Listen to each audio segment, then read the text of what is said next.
International.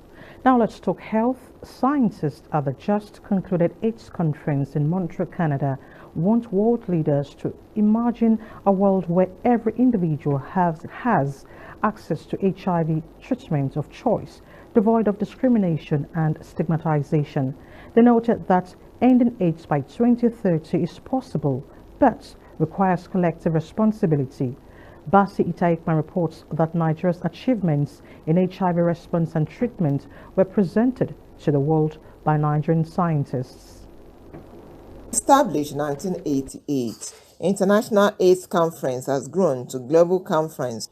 The yearly AIDS Conference brings scientists and researchers from across the world together to galvanize scientific response to HIV, build global solidarity, and create human dignity for a community of people living with HIV. And science is edging us closer to a cure.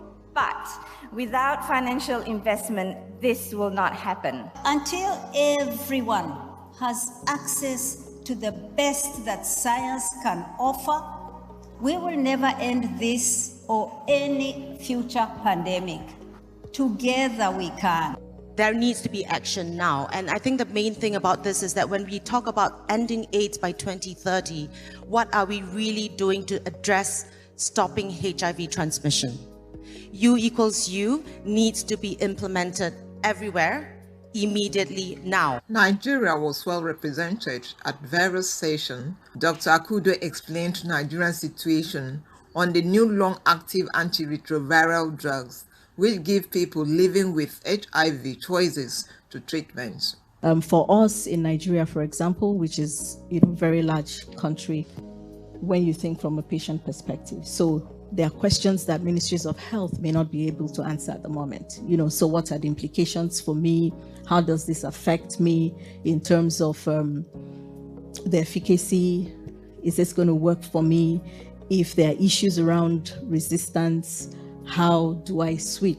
Some Nigerians also spoke on their experience and their take-home.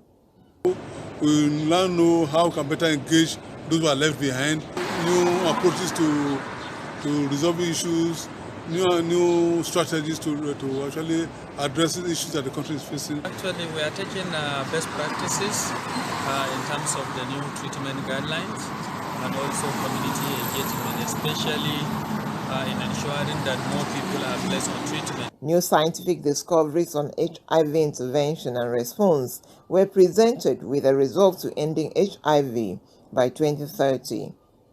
Bassey Ikpang,